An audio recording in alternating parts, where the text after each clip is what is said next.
Oi a todos, aqui é o Thiago de Macastro, professor de filosofia de música. Vamos voltando aqui ao nosso estudo do livro Descartes e a França, História de uma Paixão Nacional, do François Ovi. Já passou pela introdução, pelo capítulo 1, a gente já viu o problema da entrada do como o cartesianismo entrou na lista do Index Prohibitório, e a gente vai continuar a partir daí. Tudo bem? Então vamos lá, no capítulo 2, logo no começo, ele comenta o seguinte: fora da França, notadamente nos Países Baixos, o cartesianismo também teve uma certa perseguição, mas não foi uma ação centralizada, totalmente coordenada, então não aconteceu tanta coisa.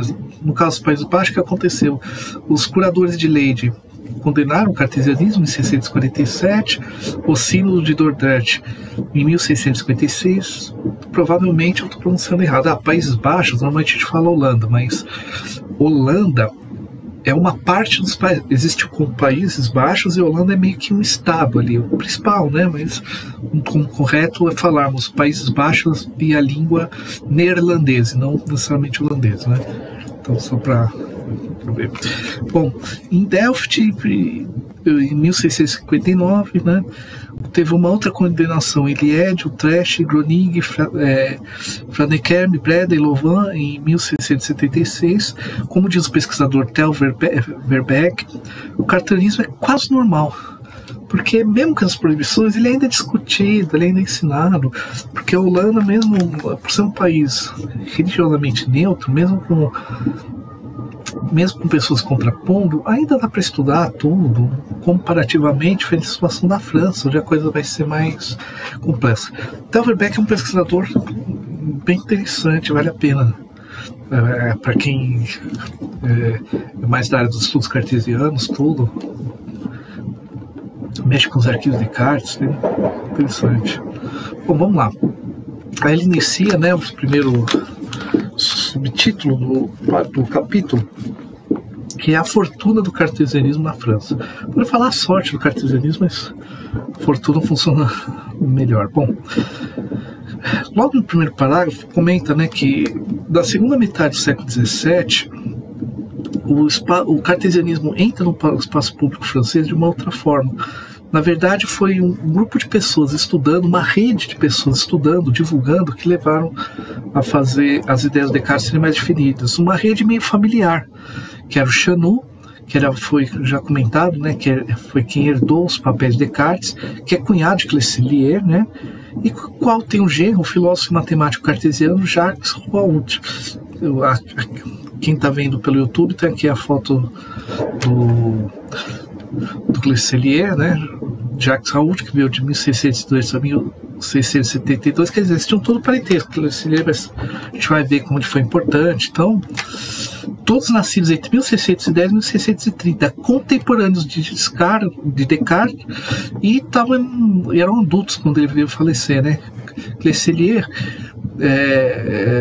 segundo o Vazovi, é meio que a alma do grupo. A gente vai ver ao longo aqui do capítulo todas as coisas que ele já fez. Ele era um advogado que conheceu Descartes em 1644 no Parlamento de Paris, junto com Chanut, e foi quem traduziu para o francês o texto Objeções e Respostas. Objeções e Respostas é um texto importante pelo seguinte: Descartes publica as meditações metafísicas, Bergson vai distribuir entre um monte de gente que muitas pessoas vão ler, fazer críticas, que são as objeções, e ele vai propor respostas. Como ele percebeu que aquilo poderia ser dúvida de outras pessoas, não só daqueles interlocutores, e com o passar do tempo as perguntas iam se repetir, foi publicado esse texto também em latim, porque, diferente do discurso do método, que foi publicado em francês e depois traduzido para o latim, Meditações Metafísicas foi um texto produzido para leitura clerical, para lidar com questões do clérigo. Então ele foi escrito em latim, a língua dos teólogos, né? A língua da igreja, digamos assim. Então, e que posteriormente foi traduzido para o francês. Não foi o Descartes que traduziu, mas foi com supervisão dele, né? Hoje, inclusive, se leva em conta, quando se faz uma nova tradução das Meditações Metafísicas, tanto a tradução a tradução latina, quanto a tradução em francês, porque o Descartes adicionou algumas palavras, tem algumas nuances. E esse volume de objeções e respostas era importante por isso, para pegar e já colocar as objeções que vários indivíduos trouxeram, naturalmente publicado em latim, visando esse mesmo público do leitor, que foi que o Clecelier vai traduzir para o francês, né? Com a demissão do Chanut, com o tempo, o Chanut deixou de ser o cara que tinha que executar o testamento, né? Quem pegou para si, deixa que eu faço, é o Clecelier. Ele passou por todas as polêmicas. Como fala, nem sempre foi o cara mais hábil para lidar com elas, mas sempre foi bem intencionado, né? Faleceu em 1634, sua defesa da obra de Descartes teve conta com sua própria carreira. Sem ele, os cartesianos não teriam se tornado um clã. Ele traduziu, publicou cartas, organizou grupos de estudo, então ele foi uma grande figura que centralizou isso, né? Aqui eu vou ler segundo parágrafo, abre aspas, aqui do subcapítulo. Essa rede é tanto mais eficaz quando se insere em outra configuração dos circuitos escolares criados na década de 1630 à margem da instituição universitária, a exemplo do escritório de endereços de Théophraste Renaudot, 1586 a 1653. Aqui é o texto que nós ouvimos. Essa rede é tanto mais eficaz quando se insere uma outra configuração, a dos circuitos escolares. Foi através desses circuitos que o cartesianismo foi recebido pela França na primeira vez. No entanto, seria errado acreditar que os termos deste último vão ter efeito sobre o seu futuro. Vamos lá. Por que esses círculos, quer dizer, eram círculos de grupos de estudo, não eram círculos oficiais universitários? Então, como estava a proibição, tudo dava para estudar esses círculos. Mas a gente vai ver mais à frente que eles tinham umas peculiaridades. A seguir, os primeiros canais, que são os da educação, não só da educação, o cartesianismo só fez sua introdução temporária na cultura escolar, mas situa, por outro lado, em sintonia com a cultura científica mais avançada, aquela que produz o solo do qual em breve surgirá a Academia de Ciências. É um local bem importante na história da França. E, continuando os textos da Zulvi, e aí nessas assembleias extra-universitárias que se instala um hábito de experimentação e discussão que fará a ciência moderna, e é que se infiltra os cartesianos de primeira geração. Tem um parágrafo, ou seja, ao invés de ser uma cultura de estudar ele na universidade, é desses círculos de pessoas interessadas em ciências, tudo, como Descartes estava em diálogo com o que tinha mais avançado nesses campos, ali virou grande, como pode falar, grande meca de estudos, né? Talvez um dos motivos do acesso é exatamente, né, por não ser um grupo, as pessoas não iam para necessariamente estudar o Descartes, para discutir, fazer experiências, discutir as ideias mais recentes, esses grupos abertos, né? Bom, um exemplo, continuando aqui, aqui a gente vai para o terceiro parágrafo. Um exemplo são as quartas de Roux. Hoje não estou. Você deve estar ouvindo de vez em quando uns fotos, estou gravando aqui na passagem de ano. Minha pronúncia hoje está péssima, desculpa. Bom, essas quarta-feiras, né? Porque com a participação, abre aspas, prelados, abades, cortesãos, doutores, médicos, filósofos, geômetras, regentes, escolarizados, né, que é o termo écolier, são jovens fidalgos que estavam estudando e tudo mais, provincianos, estrangeiros, artistas, diversas pessoas de todas as idades, sexos e de todas as profissões. Então você tinha esse conjunto de pessoas. Esse texto, Prelados, Abades, a lista, está no prefácio do Clecelier, quando organizou as obras completas do Roult. Eles estavam curiosos sobre essa nova doutrina que tanto fazia barulho. O gosto dele pelas ciências e experimentações o levou ao gosto pelo cartesianismo. Em sua casa, ou mansão, né, na rua Quincampoix, às quartas, realizam-se encontros com experimentos comentados de física, com as novas ideias que se contrapunham aos sectaristas aristotélicos. Então, os físicos da época propondo, se reuniam lá, mostravam, fiz experiência aqui, né? Os curiosos também poderiam ir à Academia do Abade Bourdelot, que inclui cartesianos fervorosos como Rouault, Géraud de Coudemur, Claude Gaudouin e René Fédé. Bom, o filósofo René Fédé, 1692 a 1723, publicou a terceira edição da tradução francesa das Meditações Metafísicas, em versão corrigida partindo da tradução do Clesselier, com parte das objeções e respostas de 1673. O prefácio menciona que todo o sistema de Descartes poderia ser deduzido desse texto e das objeções escolhidas, se todo o restante da sua obra se perdesse. A gente está indo no parágrafo 4. Olha que interessante. Então, esse cara que frequentava, posteriormente corrigiu a tradução francesa do Clesselier, colocou as objeções e respostas juntos, e ainda comenta que todos os demais textos de Descartes poderiam ser deduzidos desse texto. Olha que interessante. Essa concepção de que, partindo da metafísica, eu posso deduzir todas as ideias do Descartes é uma coisa presente por muito tempo nos estudos cartesianos. Claro que se a gente pegar hoje, já se vê que não é bem assim tudo, mas essa é uma ideia que vigorou por muito tempo. Isso é muito importante quando a gente estuda como o filósofo foi recebido, porque às vezes algumas tendências, algumas metodologias de leitura, metodologias hermenêuticas, metodologias de interpretação, quando a gente estuda um filósofo determinado, às vezes eles têm alguns pressupostos que foram sendo criados. Descartes nunca escreveu isso. A gente pode concluir que as meditações metafísicas seriam a base de onde tudo que ele escreveu se deduz, porque depois no livro Princípios da Filosofia ele vai comparar o conhecimento a uma árvore, em que tem as raízes na metafísica, o tronco a física, e cada galho seria assim, as diversas ciências. Então eu posso, mas ele não disse que esse livro eu poderia deduzir os demais textos que ele escreveu. Claro que é uma interpretação bem feita, ainda costuma-se fazer ainda é interessante pegar ideias que ele desenvolveu em outros textos, verificar como elas são deduzidas, como elas podem ser deduzidas nas meditações metafísicas, mas veja, essa é uma interpretação que começa ali, né, 1673. Outro comentário aqui que é interessante. Pessoalmente, eu acredito que como as meditações as objeções e respostas são feitas para sanar questões das meditações metafísicas, hoje toda tradução em português, em francês, espanhol, inglês, seja a língua que for, deveria virar um livro só.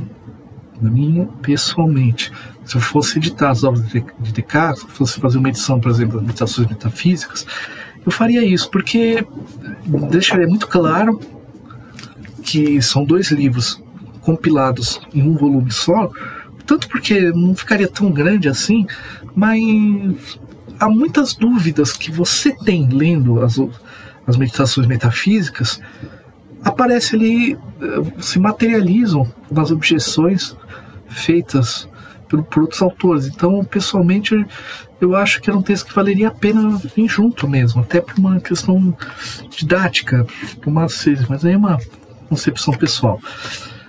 Eu vou abrir aspas aqui, citar diretamente o texto do Lasovie, ainda estamos no terceiro parágrafo, mas vão também a Bert de Montemort, cuja pequena academia, desta vez mais baconiana, sucedeu a de Mersenne.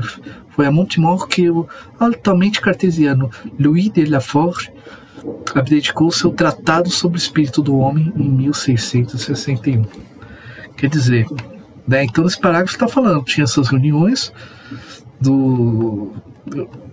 tinha essas reuniões que vários cartesianos vão se interessar. E vejam, o foco das reuniões é a ciência moderna que estava em ascensão, não necessariamente o cartesianismo. A divulgação do cartesianismo, então, não foi por grupos diretos de estudo de Descartes. Isso é muito interessante.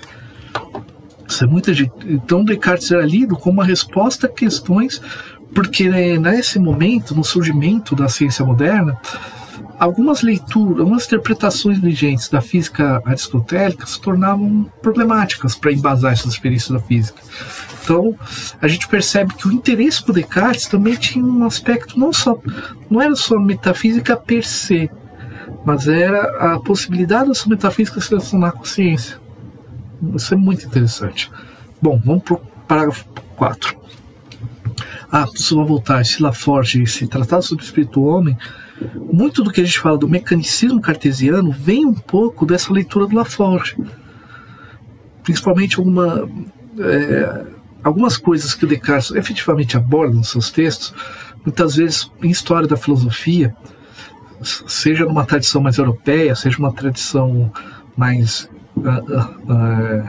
inglês, né? Eu não gosto muito dos termos filosofia continental e filosofia analítica, mas tem uma tendência a gente de criar termos para classificar Descartes, filósofo dualista, e por aí vai. Às vezes a gente começa a tentar classificar para deixar mais simples as coisas, não são. E muitas vezes nós complicamos, porque a gente começa a falar, Descartes era um dualista e não entende como que ele trata esse tal do dualismo. Até onde ele é efetivamente um dualista. O quanto que esse dualismo é dos cartesianos que o sucederam, quanto que é do próprio. Né? São as questões que a gente sempre tem que pensar. Esse tratado sobre o espírito do homem é um texto que ele fixa bem essa leitura de Descartes, necessariamente um dualista. Bom, vamos lá, parágrafo 4. Além de Paris, né, havia conferências cartesianas do Pierre Daniel Rouet, futuro bispo de Avranches, antes de se tornar um anticartesiano em 1662. Detalhe, ele foi um dos primeiros a escrever uma história do cartesianismo. Isso daqui não é um autovixita, isso eu estava verificando.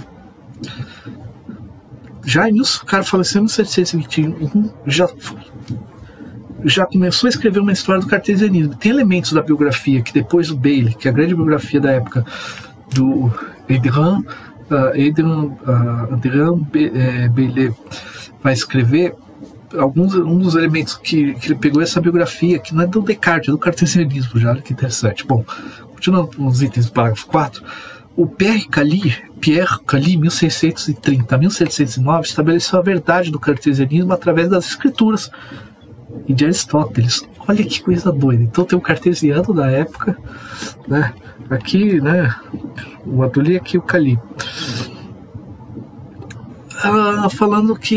Mostrando que a obra de Descartes estaria de acordo com Aristóteles e com as escrituras, portanto é verdadeira. Olha que interessante, enquanto para alguns ele era uma resposta anti-aristotélica, tinha essa leitura dele ser também calcada em Aristóteles, que não deixa de ser verdade.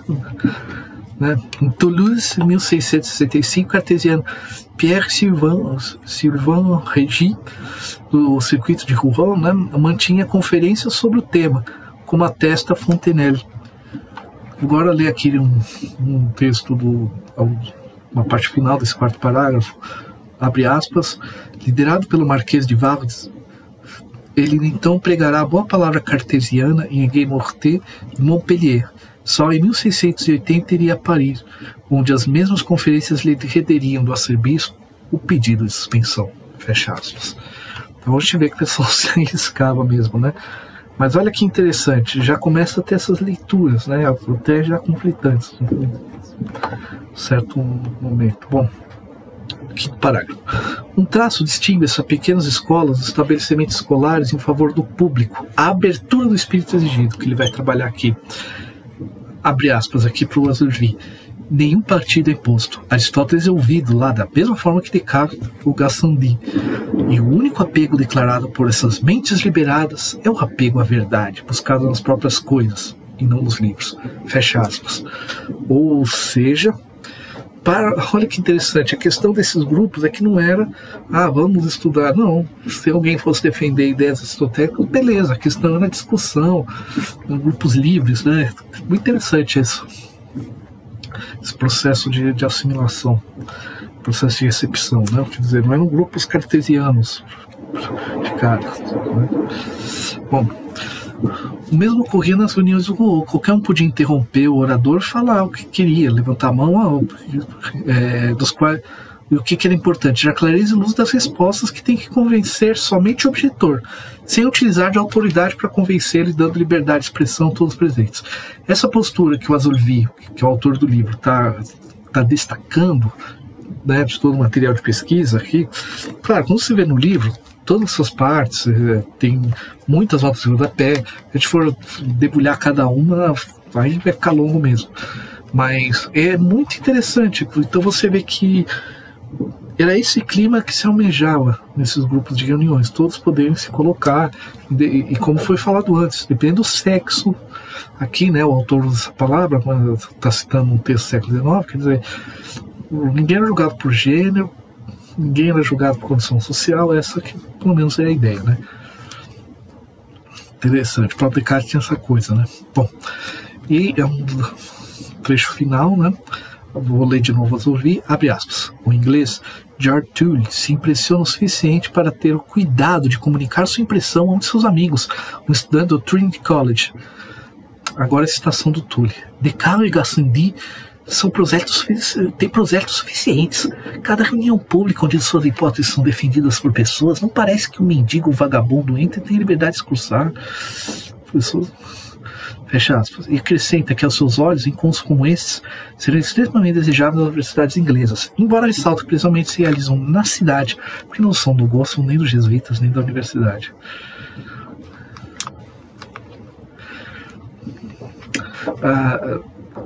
Para quem está vendo no YouTube, gente, essa tradução que eu coloquei aqui, eu fiz muito rápido, não tá perfeito, mas olhando aqui, o que ele quer dizer aqui, pegando o texto em francês, é que mesmo um mendigo ou um vagabundo poderiam entrar, alguém tido como mendigo ou vagabundo poderia entrar e discutir, ou seja, então aqui é o diálogo de um inglês indo à França, inglês, né? Brincadeira, inglês, francês, né? Todos podiam ali entrar e objetivar, mesmo se a pessoa fosse considerada um mendigo ou um vagabundo, né? Discursar, objetivar, e que isso seria interessante. Por que não trazer a universidade inglesa? Só que ele vê, só que infelizmente a gente vê que só ocorre ali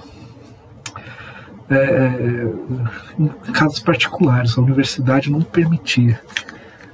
Gente, olha que interessante. Vamos dar uma pausa um pouquinho sobre pensando nisso na questão de Descartes em si. A gente ainda tem esse tipo de reclamação, né? Como é importante. Em algumas universidades públicas, tem alguns professores que até têm divulgado na internet. Olha, vou dar uma disciplina assim, semestre, quem quiser pode se inscrever. Quem estiver interessado em certificado, vai lá com a universidade pública, vou, né? Quem sabe um dia se eu me torno professor da universidade pública, eu posso fazer isso também. Mas a gente ainda tem essa questão de ambientes fechados e tudo. E o que possibilitou a disseminação das ideias do Descartes foi pelo menos o que indica essas fontes, essa horizontalidade. É isso que o Azorvi está apostando aqui, quando ele está contando. Mas esse dado que essa citação ao George Tully aqui é muito interessante, porque indica isso. Inclusive o texto do George Tully, deixa eu achar aqui as notas.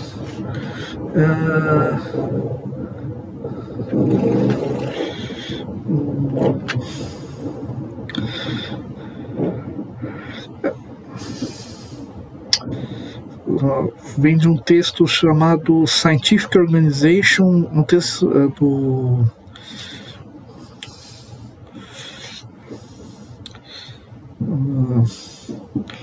que ele já citou a nota, tem que achar em cima. Eu não gosto tanto de notas não gosto de notas de final de página por isso, bom. Mas é muito interessante você ver esse relato de época e que, olha, vamos levar, talvez seja interessante levar para universidades, porém lá na França eles fazem forma porque nem os jesuítas nem as universidades gostam, né? A gente vê como que às vezes a divulgação de ideia, como que nós somos seres que a gente vive em grupo, né? Não adianta. Então, quando as coisas são muito verticais, tem muita hierarquia, que são mais afastadas do que a gente pensa, né? Bom, claro que quando você mantém ambientes muito abertos assim, tem chance de alguém viajar, tudo, mas né, faz parte, né? Somos seres humanos também. Agora, né, vou ler aqui o sexto parágrafo, né? Desde muito cedo, abre aspas, pessoas ouvem. Desde muito cedo, os partidários da nova filosofia estavam realmente interessados em mostrar que a autoridade não contava para eles, não mais que Descartes do que a de qualquer outra pessoa.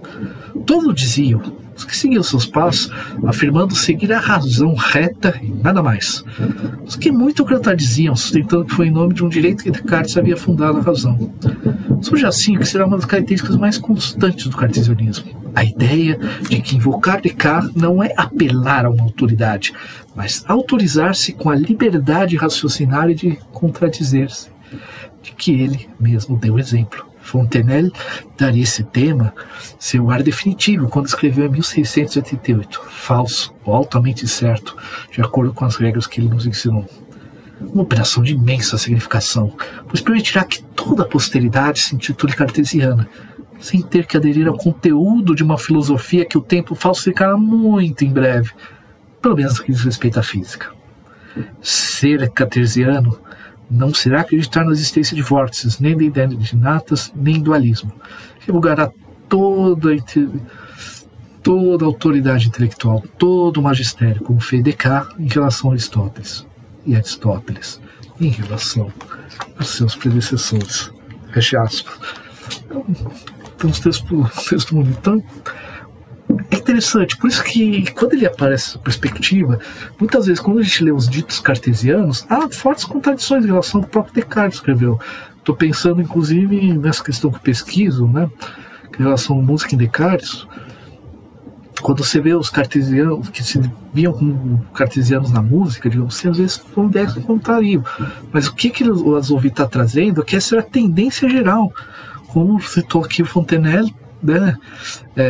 Porque ser cartesiano não era ser partidário das ideias de Descartes, era a postura de dar mais autoridade à razão e olhar a realidade do que necessariamente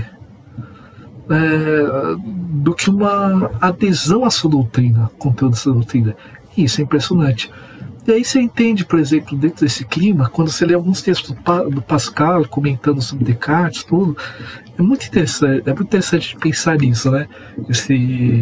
Para quem estuda Descartes, né? Talvez ser cartesiano, ser adepto a Descartes seja a forma mais anticartesiana de ser de se colocar como cartesiano. É interessante isso. E talvez e esse elemento sendo um dos que mais deixou as pessoas interessadas nele, é muito interessante essa ideia, é muito interessante pensar isso. Quer dizer, a postura intelectual foi mais importante na divulgação das suas ideias do que a sua doutrina em si. É isso que ele inspirava, né? Não é por que ele tem essa visão de pai da modernidade, né? Bom, vamos lá. Publicações e propaganda é o próximo subcapítulo, né? O primeiro parágrafo ele vai abordar o quê? Vai falar que se divulgou tanto o cartesianismo entre o público fora da escola, extraescolar, né? Como esses cartesianos começaram a publicar textos ignorados por Descartes, como começaram a escrever para defender sua obra das acusações de ser um sistema antirreligioso. E aqui é importante, quer dizer, publicar textos que não se conheciam Descartes, mas simultaneamente defender Descartes das acusações de sistema antirreligioso.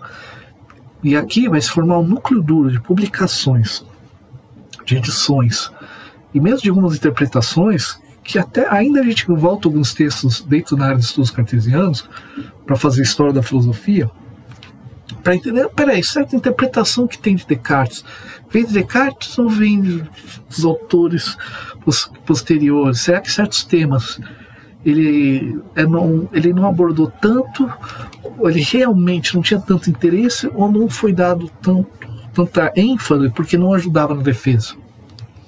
Né? Olha só, aqui no segundo parágrafo ele vai comentar que entre 1657 e 1667, Clercellier publicou 3 volumes de correspondência, intercalando com O Homem e o Tratado da Formação dos Fetos, com notas do Louis Laforge entre o segundo e o terceiro volume. Para quem está vendo no YouTube, tem aqui as fotos, né?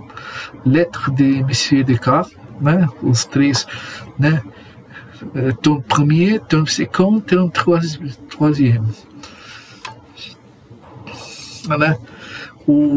Olha que interessante. Então, se ele vai publicar esses 2 tratados do Homem e o Tratado da Formação dos Fetos, com notas do Louis de Laforge, isso em 1664, quer dizer, a Louis Lafont, que escreveu aquele livro sobre o Tratado do Espírito Humano e tudo mais, os primeiros leitores do homem nessa época, então, já tiveram, através das notas, uma certa influência da leitura que o Louis Lafont fez. Isso é interessante de pensar. Bom, no mesmo ano, O Mundo, o Tratado da Luz, né, que é o livro que Descartes deixou de publicar por causa da condenação Galileu, e Poisson foi publicar em 1668 o Tratado de Mecânica composto por Descartes, mais o compêndio musical do mesmo autor, que é o texto que eu pesquiso, né? Tem uns ensaios dele junto, né? Então a gente vê que essa geração vai trazer a publicação, já vai trazer alguns comentários, o que é natural. Lembrando que quando ele publica também as letras, tem um trabalho de edição. Eu não conheço a situação do... Se não me engano, o Verbeck é um dos caras que lida com o arquivo de cartas. Não sei o quanto que a gente tem de manuscritos das cartas. Mas ele fez um trabalho de, às vezes, evitar... fez um certo trabalho de edição das cartas, porque, por exemplo, aquelas despedidas, manda um abraço aí pro seu primo, sabe, esse tipo de coisa, naturalmente foi retirado, né? E às vezes alguns nomes, né? Às vezes colocou só uma sigla aqui. Em alguns casos, você usando outros elementos, você descobre o nome da pessoa, em outros casos não. Né? Muita gente podia estar viva na época, podia entrar em atrito, já era um autor estava em proibição, você ainda citar nome de alguém, né? Mas, sempre quando a gente pensa nessas edições de livros, é uma coisa que até que me chamaram a atenção durante a defesa do meu doutorado, que é o seguinte: quando a gente pensa a publicação de livro, não é necessariamente, a gente às vezes pensa no autor, né, que é por mais que o século XX seja o século da chamada morte do autor, né, o Barthes, por exemplo, e vários outros autores que vão demonstrar como essa ideia do autor é complicada, porque quando você vai, o Clesselier foi lá pegar as cartas, às vezes, por uma questão técnica, tinha um limite de páginas. Olha, você quer publicar X cartas, você vai custar tanto, mais que isso, vai ter que, sei lá, um livro 150 páginas, olha, 160 não pode, então tem que ter 200, sabe? Então você tinha que pensar, às vezes, o tamanho do livro, o orçamento da gráfica influenciava nisso. Então, tem questões materiais que não são só das intenções do autor, que podem levar a retirar ou adicionar material, ou como você edita aquele material. E, obviamente, ele está em meio ao processo. Há uma certa seleção do conteúdo dessas cartas? Atualmente, com o tempo, hoje, a quantidade de cartas que a gente tem é maior, por outros arquivos que foram descobertos, tudo, na chamada edição do Charles Adam Pontenery Charles Adam, né? Então a gente sempre tem que tomar esses cuidados, não necessariamente começar a subjetivar algumas das coisas, porque às vezes eram questões editoriais para o editor, olha, tem nome aqui, vai dar problema, vou tirar, beleza, coloca uma sigla. Então são coisas, a gente sempre tem que levar, a não ser que na prefácio ou em algum comentário te dê indícios do porquê de certas escolhas. Daí a importância, quando você publica as notas de rodapé, deixar bem claras as escolhas, até para futuramente se entender o que ocorreu ali, né? Mas é claro que houve também uma seleção, havia muita carta. Livro não era uma coisa barata, publicar um autor no Index também não era a coisa mais fácil, né? Tem que levar tudo isso. Bom, vamos lá para o terceiro parágrafo, onde a gente vai começar a falar sobre o conteúdo. Os 3 volumes têm estratégias editoriais diferentes e complementares. Olha, esse trecho aqui do livro é muito interessante para a gente lidar, para quem vai lidar com as cartas. Primeiro volume vai ter as cartas a Thomas More, Régios, Elizabeth da Boêmia, Cristina da Suécia e Chanu. Qual que é o objetivo dela, segundo a leitura das ouvidas? Mostra que Descartes não interessa somente por questões teóricas, mas também pela moral. E questões que interessam a todas as pessoas.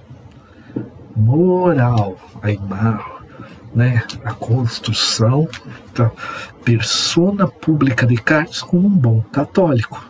Questões morais, não era um cara que ficava nas estrelas, ele tinha questões práticas também, que era uma tendência, principalmente pelo sucesso das meditações metafísicas. A gente esquece que num texto como o Discurso do Método ele deixa muito claro que ele busca uma filosofia prática para ter que possibilite termos uma vida boa, né? vir a buscar críticas que só se interessariam em coisas vãs. Né? Esse cara só quer saber de coisa muito teórica e tal. Não. O segundo tem cartas, principalmente a Mahram Mersenne. Muita coisa da música já foi publicada nesse volume, inclusive. Né? Parece principalmente o debate da pessoa.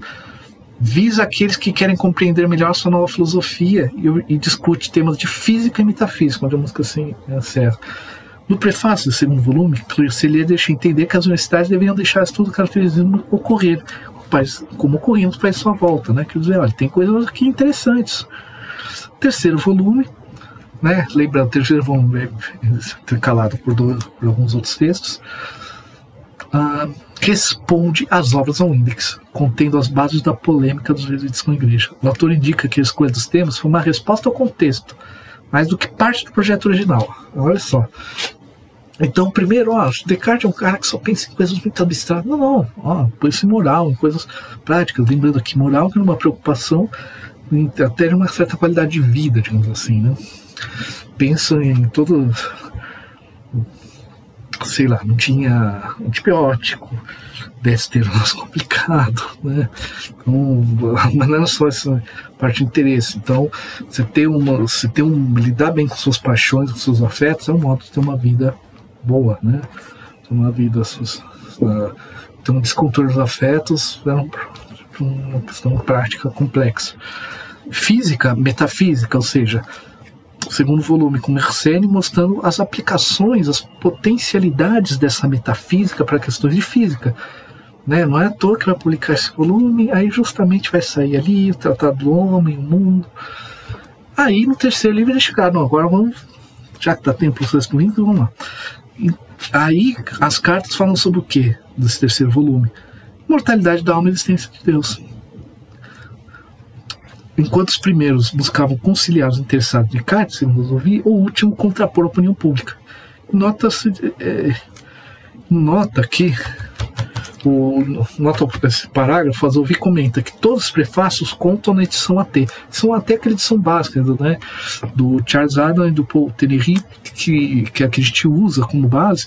Por que esses prefácios foram reproduzidos nessas edições? Porque entender o contexto das cartas, até a edição, esses processos, ler o prefácio do Clercellier é muito importante.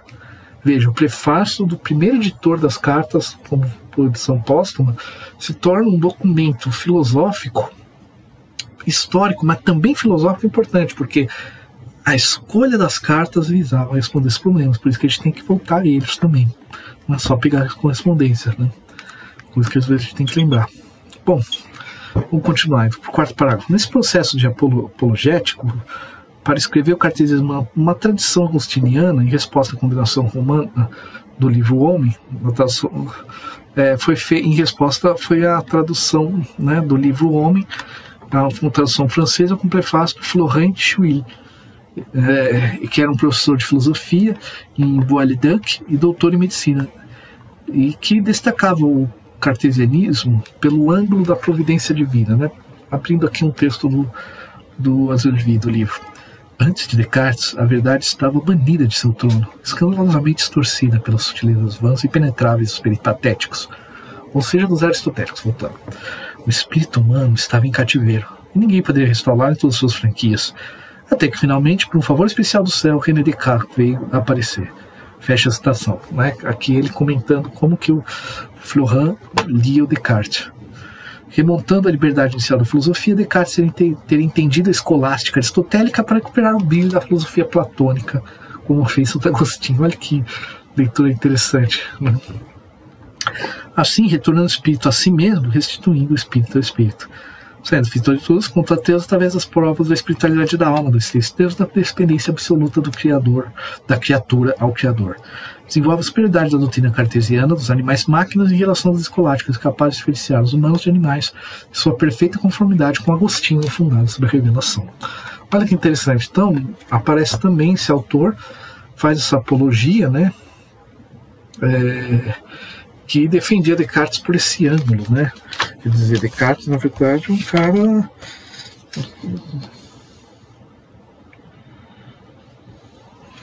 né, é um cara que é importante para a religião, né? Olha que Não pode ser educado. Aí tem um ponto aqui, o francês costuma ter esse recurso. Vou tentar mostrar aqui.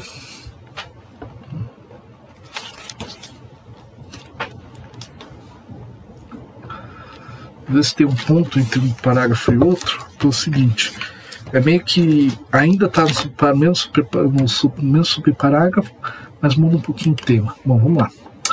Os discípulos do Grand Philosophe não publicam somente inéditos, mas publicam livros próprios nos mesmos anos com alguma intenção apologética. Colocar com antecedência direto com a filosofia cristã. Você está trabalhando no parágrafo 6, quer dizer, olha no quinto parágrafo após o ponto, né? Mas aqui quem está vendo no 6. Quer dizer, essas interpretações visam dar uma resposta apologética. Só que muitas vezes a interpretação que esses autores dão ao Descartes, até com aquele espírito de que o mais importante é a postura cartesiana mais que a doutrina cartesiana, mas na defesa da sua doutrina vão dar a sua própria leitura, às vezes mais do que tentar ler o que Descartes escreveu, é tentar aplicar, partindo do que Descartes escreveu, para resolver até mais problemas do que ele se propunha, né?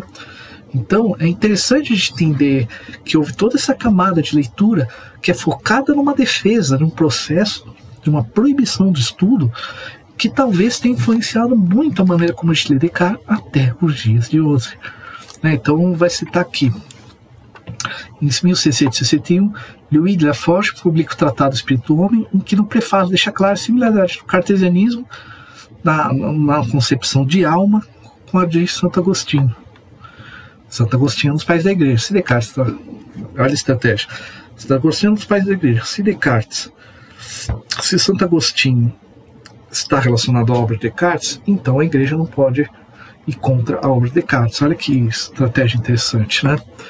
E essa coisa do mergulho em si, tudo, o próprio gênero meditações vem de Agostinho, né? Então, bom, em 1666, Géraud de Coudemont, advogado do parlamento parisiense, fez parecer uma dissertação filosófica sobre o discernimento da alma e do corpo, a qual depois junta em 1617 uma carta a R.P. Cossard da Companhia de Jesus para mostrar que tudo que Descartes escreveu no sistema do mundo, da alma e da alma dos animais tem origem no primeiro capítulo do Gênesis, porque esse parece ter se tornado um filósofo pela leitura do profeta, no caso Moisés.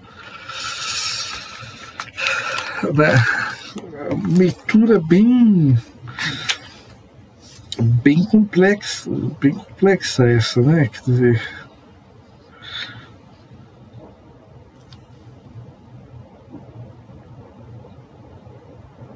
até que enquanto, né, aqui é um comentário que eu fiz, mas pegando aqui o texto francês, o que ele quer dizer é o seguinte: há um encontro entre o Gênesis e as ideias de Descartes sobre os animais, sobre o sistema de mundo.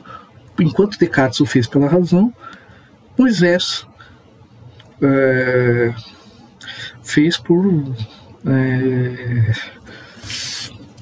o fez por inspiração divina e tudo mais. Se Descartes é proibido pela igreja, então a igreja que proíba a leitura do Gênesis de Moisés.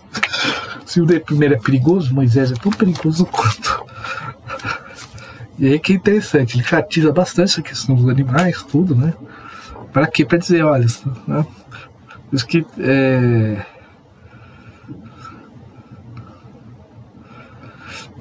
e até faz aqui o Oswald falou que que o Coudemont teria dito, né?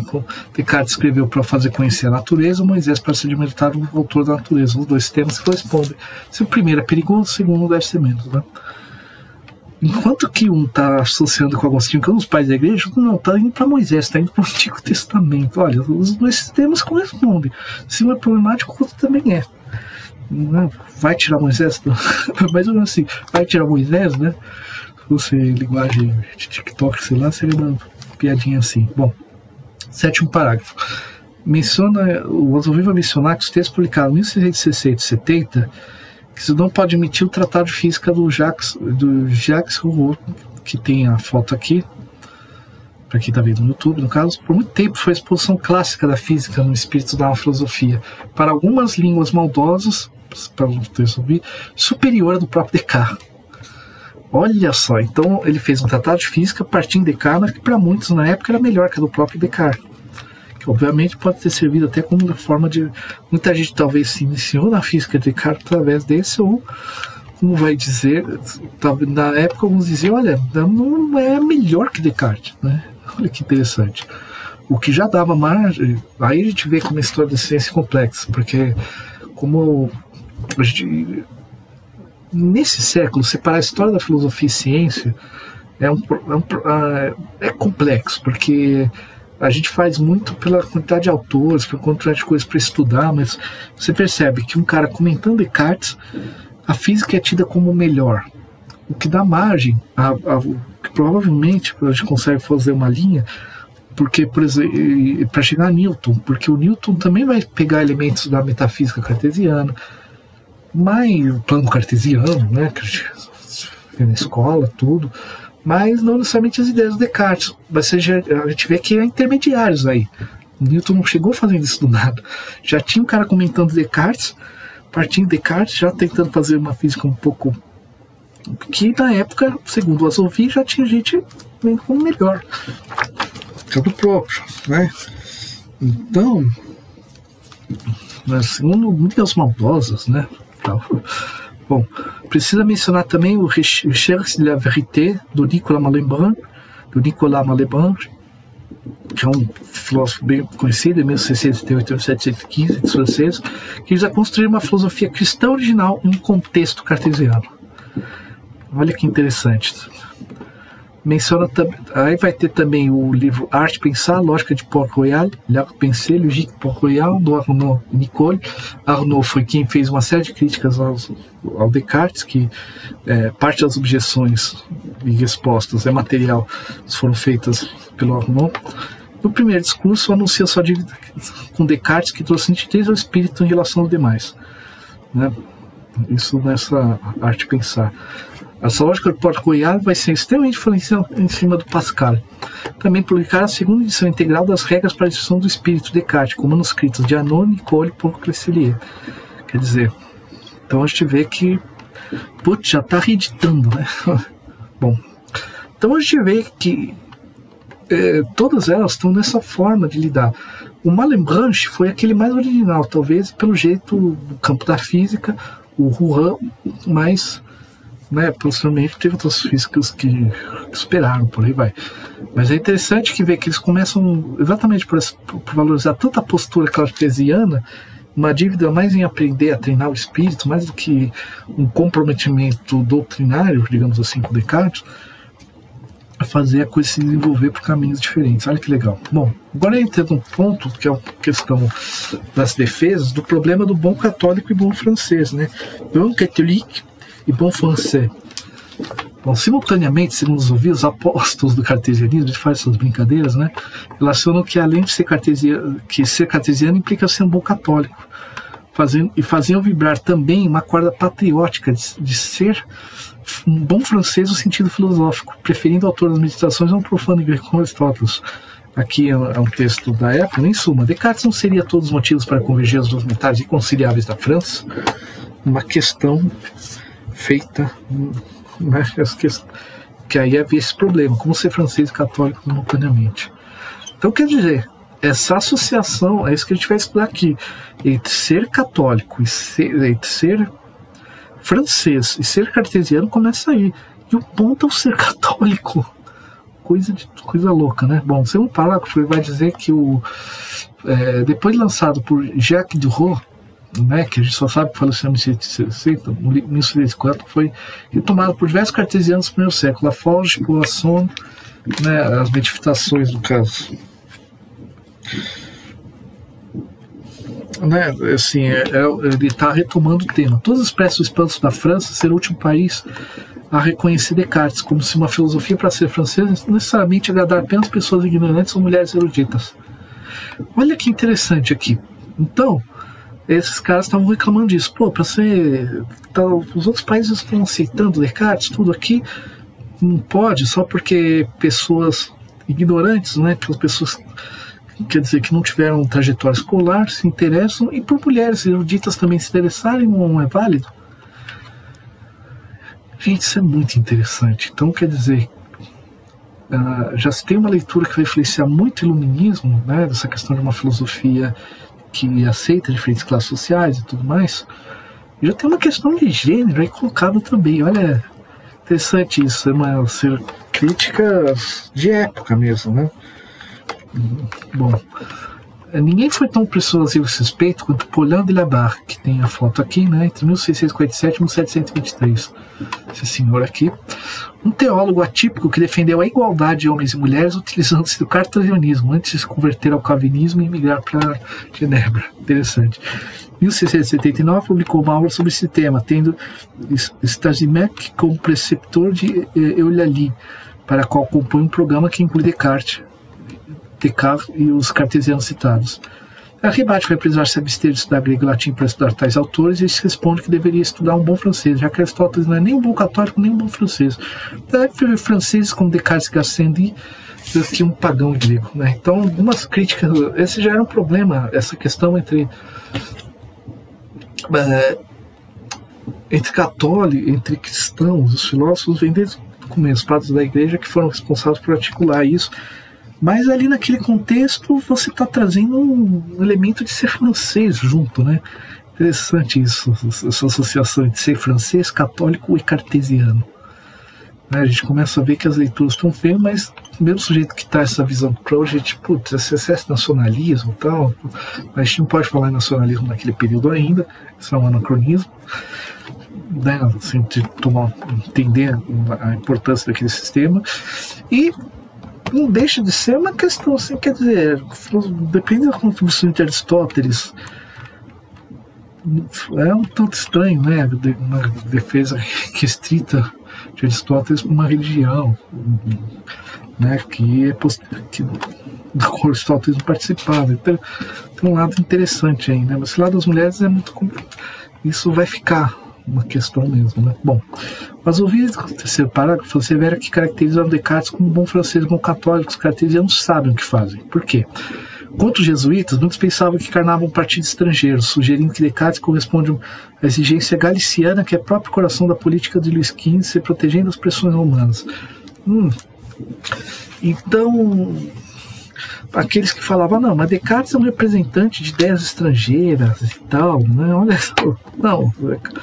Aí você coloca ele como, mesmo que a gente já viu isso nos episódios, todos os capítulos, que ele não se portava assim tanto, sou francês, né? Bom, isso visa atrair os adversários tradicionais, a ultramontanismo, os parlamentares, em qualquer caso, a opinião pública, né? Por ser católico, Descartes satisfaria as duas tendências francesas, após a guerra da religião expressa em 1625, abre aspas na citação, não se perca a religião e o Estado, muito menos o espanhol huguenote, mas bons cristãos, católicos franceses, bons patriotas para viver e morrer na igreja sob obediente aos reis, fecha aspas. Esses terríveis espanhóis, né? Primeira vez, não a última, segunda, eu vi que a causa cartesiana ganhou um aporte político. Então, aqui, os próprios jesuítas eram espanhóis, né? Então, eles começavam a criar algumas questões. O ultramontanismo é uma visão religiosa da época, tudo. Então a gente vê que a defesa dele visa realmente fazer, porque isso estava se tornando um problema, essa influência jesuíta, né?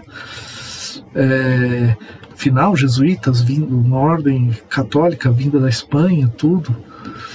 Então o Descartes seria uma resposta francesa à influência espanhola. E aí, fazendo aqui uma aspas, nas próprias bibliografias francesas, assim, várias temáticas, se fala muito pouco sobre essa influência das escolas filosóficas da Espanha na França. E a gente vê que o Descartes, em parte, ele vai ser assimilado como uma resposta a isso. A gente por termos sido colonizados por portugueses, e tivemos, por um tempo, a Espanha mandou aqui, quando mandou em Portugal e tal, a gente tem aquela... faz bem até, né? Se você ficar valorizando monarquia portuguesa, que não existe monarquia brasileira, essa coisa de o rei, não tem príncipe nenhum brasileiro. Esse pessoal de Orleans e Bragança fica inventando moda, porque o correto seria parar de pagar todo o dinheiro de Petrópolis para esse pessoal, né? Mas ok. Mas a gente, exatamente por essa posição, a gente tende a ver tudo que produziu na Ibéria, né? Portugal, mesmo Espanha, como coisa negativa. A gente tem que tomar um pouco de cuidado com isso. Os próprios franceses falam um certo apagamento dessa influência, mas a gente vê que isso era um problema. Os colégios jesuítas foram extremamente importantes para a unificação do rei da monarquia francesa, mas ao mesmo tempo traziam suas ideias e tudo mais, né? Quem diria que, sei lá, aqui eu estou viajando um pouco, né? Será que eles não passavam informações ao reino de Portugal, ao rei espanhol, né? Essas questões assim. Por isso que muitas historiografias, inglesa, francesa, às vezes a gente esquece que a importância histórica que teve Portugal e Espanha nas grandes navegações, na produção de cultura, no início do direito internacional, mesmo na história da filosofia, né? Na divulgação da matemática com a ordem jesuíta, né? Então são coisas interessantes. O próprio Descartes é tomado porque ele seria um bom francês e bom católico, né? Então, como se a Espanha não fosse bom católica, mas ok, né? Os jesuítas, por ser uma ordem recente, tinham essas questões. Bom, tem outro ponto, né? Vai entrar outro parágrafo. Em outra parte do parágrafo, né? Bom, nada mostra desse anseio de tornar Descartes um bom católico em questão como a transferência dos seus restos de Estocolmo a Paris em 1677. Gente, isso chega a ser divertido. Descartes foi enterrado de uma forma muito simples em Estocolmo. Rainha Cristina, segundo Baillet, né? O Adrien Baillet, La Vie de Monsieur Descartes, né? Que é a vida do Sr. Descartes, que é da biografia que é essencial até hoje, em alguns aspectos, queria que ele descansasse um lugar digno dele, com os grandes nomes da corte sueca. Foi Chanu que vai insistir, não, a gente tem que levar o cemitério Hospital dos Órfãos, guarda dos estrangeiros, que não é da religião do país. Contudo, abre aspas, os amigos do falecido só podiam sofrer com tristeza que seu corpo ficasse assim em uma terra estrangeira, onde não eram livres para cantar os hinos assim, oferecer seus desejos ao céu em seu túmulo, né? Aqui é o texto do Chanu, né? Um bom francês, um bom católico não pode ser enterrado senão na França, né? Então brigou pelo corpo do homem, né? Vou ler aqui o parágrafo que é mais interessante. Próximo parágrafo, abre aspas. Mas é sobretudo no aspecto bom católico que importa destacar 4 anos depois do índex. Essa preocupação apologética já está marcada pela escolha que os cartesianos fazem da igreja de Saint-Geneviève de Mont, abre citação, que está situada no meio dessa famosa universidade, como é o Parnaso, onde as musas viveram por tantos séculos. Fecha a citação. Voltando ao texto azul vivo. O reverendo Abbé Blanchard, o geral da congregação dos cônegos regulares de Saint-Geneviève, rezará a missa, enquanto o padre Lelman, reitor da universidade, será responsável pela oração fúnebre. O esplendor da cerimônia, descrita por Bailey com todo cuidado, visa claramente proclamar em voz alta a catolicidade de Descartes. No dia 24 de junho, o caixão deixou da igreja de São Paulo, onde o corpo foi levantado. Cercado por uma funerária composta pelo clero paroquial, um grande número de pobres vestidos em nome do falecido, fechado, carregando tochas e tochas, e um comboio de carruagem cheio de gente de qualidade, amigos do filósofo e seus partidários, vestidos com as vestes pontificiais, mitra na cabeça e báculo na mão, acompanhado pelos cônegos, cada um segurando uma vela, o abade Blanchard das boas-vindas ao corpo em sua chegada a Santa Geneviève, onde as vésperas dos mortos. No dia seguinte, a missa celebrada pontificamente, com a mesma magnificência da véspera. Então o caixão abençoado uma última vez, enquanto os parentes de Descartes apresentam aos religiosos da paróquia os certificados que atestam sua catolicidade, a integridade da sua moral e a inocência exemplar de sua vida. Aqui o texto azul. Então você vê que fizeram tudo, né? Você vê que tem tudo, até uma performance, né, nessa defesa de Descartes, e a necessidade dos parentes deixar claro. E aí olha que situação complexa. Parentes tendo que levar documentações de que ele foi batizado, fez crisma, né, todas essas coisas, para comunhão, para mostrar que ele era bem católico, era um risco a eles próprios. Não, se ele não fosse tido como bom católico, os parentes também não são. Vamos deixar esses parentes com as terras, vamos comprar, sei lá, lítio, esses caras. né? Então a gente vê que, mas tem toda uma performance, né, na coisa, né, quase uma santificação de Descartes. O parágrafo seguinte, ele vai dizer o seguinte: o Azul vai falar, né, que os certificados são importantes para estabelecer a ortodoxia religiosa de Descartes. Tanto que Lecilior, Chanot e o padre Viogé tiveram um grande peso, mas não se compararam com a Cristina da Suécia, convertendo-se ao catolicismo em 1654. Aí, né, ele fez uma rainha estrangeira se converteu ao catolicismo. Como dizer que esse não era um bom católico, né? Olha o texto que a Cristina, o filósofo cita da própria Cristina. Certificamos mesmo por esses presentes que ele contribuiu muito para a nossa gloriosa conversão, que a providência usou ele e nosso ilustre amigo e senhor Chanot para nos dar as primeiras luzes dela, né? O texto da Cristina deixando a importância de Descartes para a sua conversão, né? Bom, o parágrafo seguinte, ele vai encerrar esse subtópico no capítulo, né? Vai dizendo o seguinte: na história de Bailey, ele não perderá a lembrança do episódio cômico. A prisão, a abertura do caixão de Descartes em Perron, personagens andonesos super descelosos, nem do episódio escandaloso. Na hora da cerimônia, uma ordem do tribunal de segundo Bailey proibiu o padre Lallemand de pronunciar a ação planejada, alegando que se equivaleria a aprovar taticamente a doutrina desse filósofo condenado por Roma. Fecha aspas, né? Quer dizer, tem essa questão de abrir as coisas, os funcionários querendo ver ali, estava o corpo. E esse dado é interessante, quer dizer, teria tido essa proibição de colocar, fazer essa leitura, simplesmente porque ao ler a oração fúnebre, seguindo todos os ritos, seria quase absolvê-lo das acusações. Será que a ação do padre foi sem querer, não foi planejado, não, pelos amigos do Descartes? Não, faz aí essa oração e tal. Fica a questão, né? Bom, a gente vai entrar agora no próximo tópico. Bom, vamos então aqui ir para o próximo tópico, que é a questão da etiqueta jansenista. O primeiro parágrafo desse item, ele começa assim, abre aspas: o acontecimento é sintomático do endurecimento do poder em relação ao cartesianismo, sobretudo o fato de que a autoridade política vem agora reforçar a autoridade religiosa. Trata-se sobretudo de evitar que a educação seja contaminada pelo veneno cartesiano, como já é fora da França, fecha aspas. Ou seja, aquela aproximação que foi falada no episódio anterior, entre o cartesianismo e a acusação de que ele estaria próximo, né, do jansenismo, que aquela linha protestante começou a aparecer na França, depois foi coibida. Bom, o segundo parágrafo começa assim, vamos lá. Na verdade, as congregações religiosas e universidades esperavam até 1667, se não para se declarar hostis ao cartesianismo, pelo menos para reafirmar, em alto e bom som, a necessidade de ensinar Aristóteles. Em 1652, o oratoriano André Martin teve que deixar a Marselha por sua contínua desobediência, que é uma citação da época, né? Continuando o texto do Azul-Levi. Ensinando Descartes que o padre Martin desobedeceu? Não sabemos exatamente, mas conhecemos seu julgamento sobre a física cartesiana.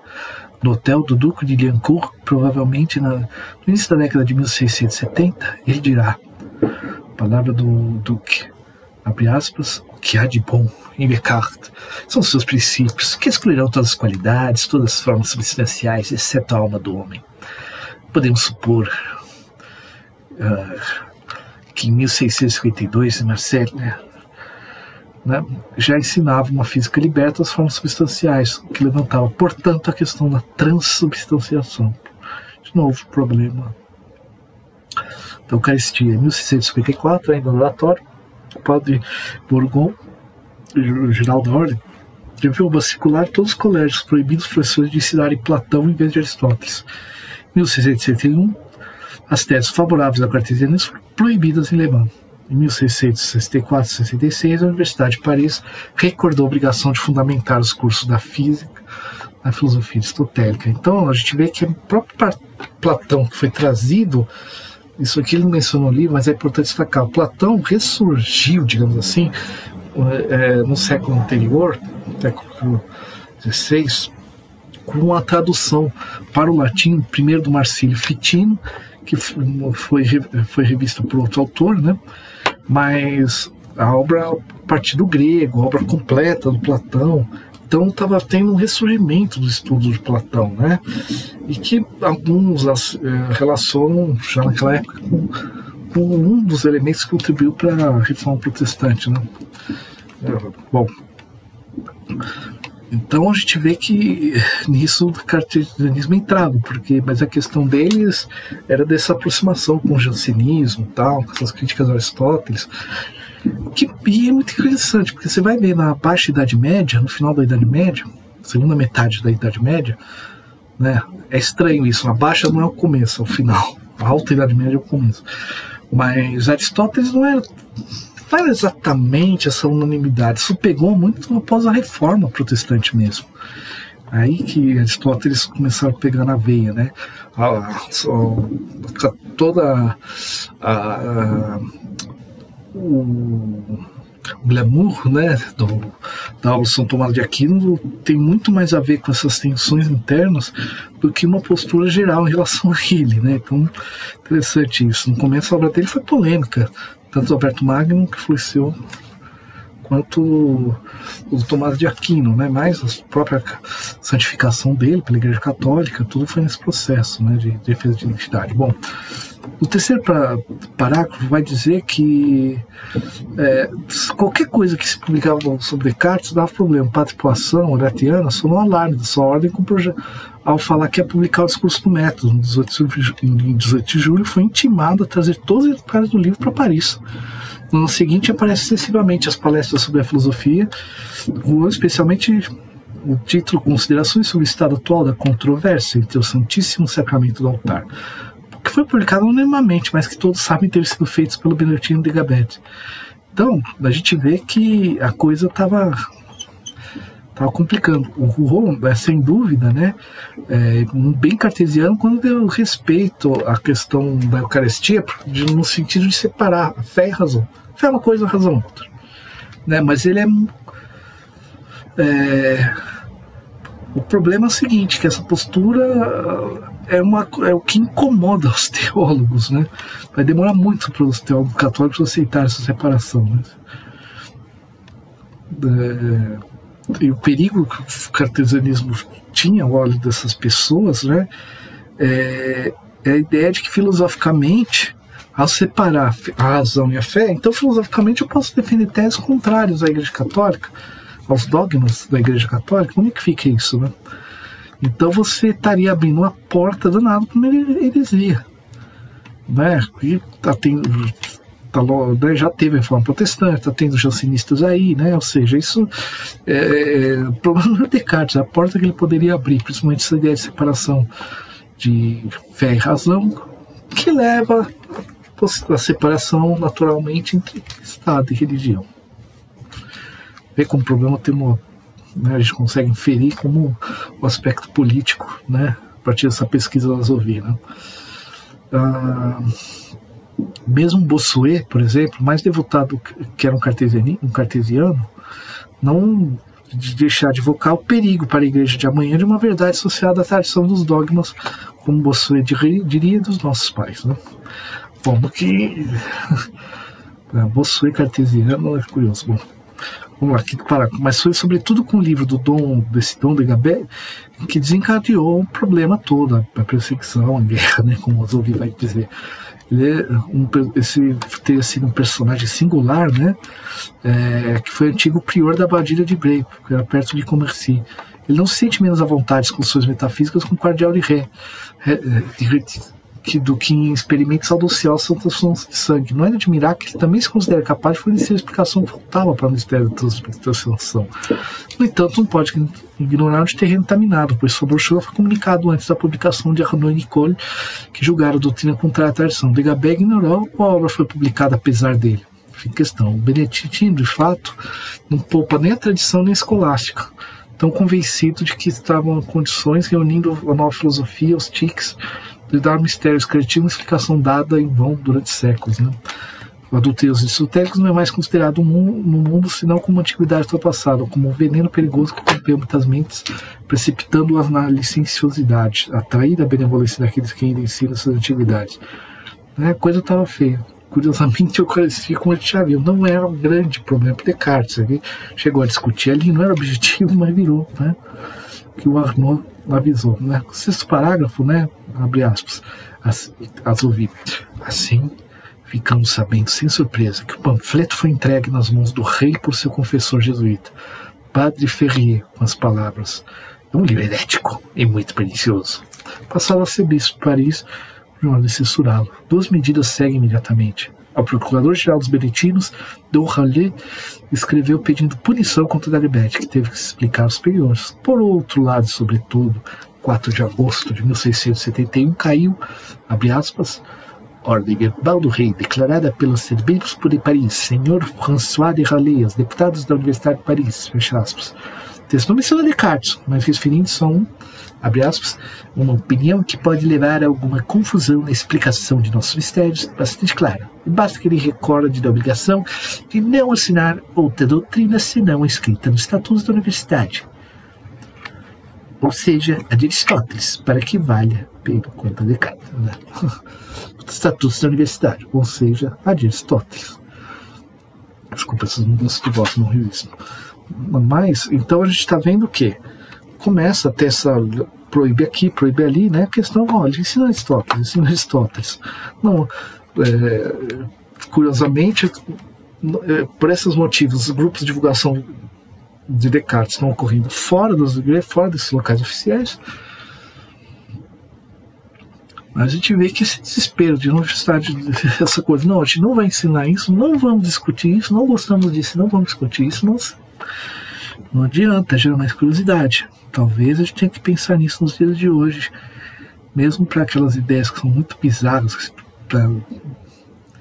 né? Ignorar talvez não ajude, não. Bom, então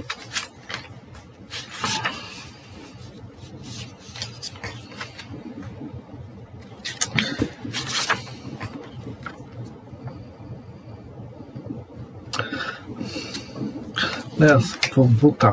Parágrafo 7. As coisas então se precipitam. O rei pede ao arcebispo que pressione o parlamento para obter dele uma ordem geral que proíbe o ensino cartesianismo. Putz, aí, né? Informados pelo presidente Lamoignon de que o parlamento se prepara para renovar o julgamento. No julgamento de 1624, para evitar isso, Boileau e Bernier, esse último de volta da Índia, acabaram de publicar um livro de sucesso, Histoire de la Révolution do Grande Mogul.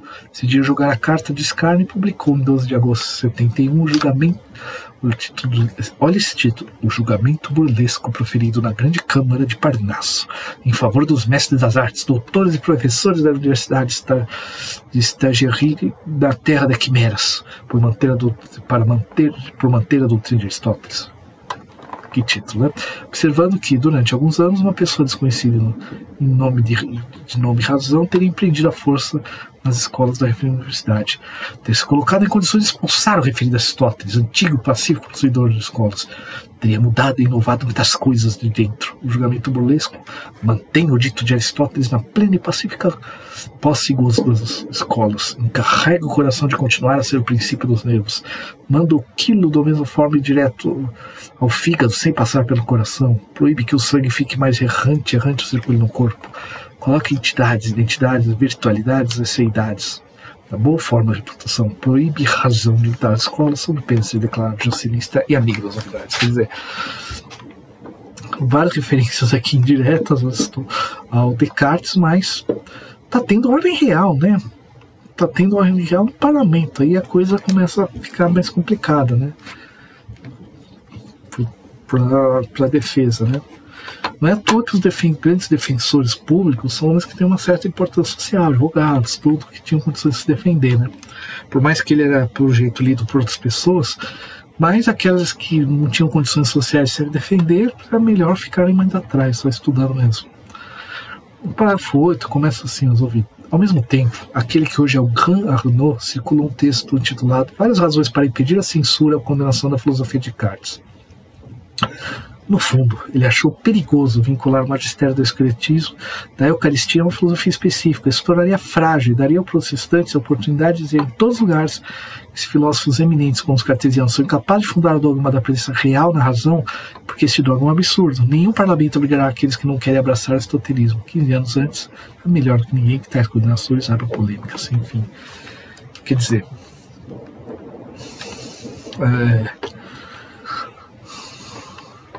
Então lembra desse caso, lembra de outro, que diz que o Papa é importante, das 5 proposições tiradas de Agostinho, 15 anos antes. Ele sabe melhor que ninguém que tais condenações. Quer dizer, então, vamos parar, basicamente o que o Arnaud está fazendo, vamos parar de discutir esse assunto. Vamos começar, até algumas ideias do Agostinho estão sendo mal vistas, que é o pai da igreja, para você ver a situação complexa. Então, vamos com calma. Parágrafo seguinte, né? Continua lendo. Do resto, né? O Arnaud sabe perfeitamente que aqueles que clamam por um decreto que proíba o cartesianismo têm um propósito mais politicamente reiniciar as querelas entre o Papa e o Rei, destruir a paz que acabaram de concluir. Prova adicional, se fosse necessário, que o destino cartesiano está ligado ao jansenismo.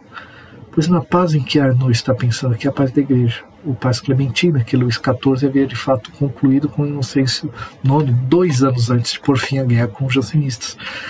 Dar satisfação aos jesuítas, concedendo-lhes a medida anticartesiana que eles pedem, e sugere Arnaud expor-se a vê-los retornar à acusação contra um acordo que eles não apreciaram.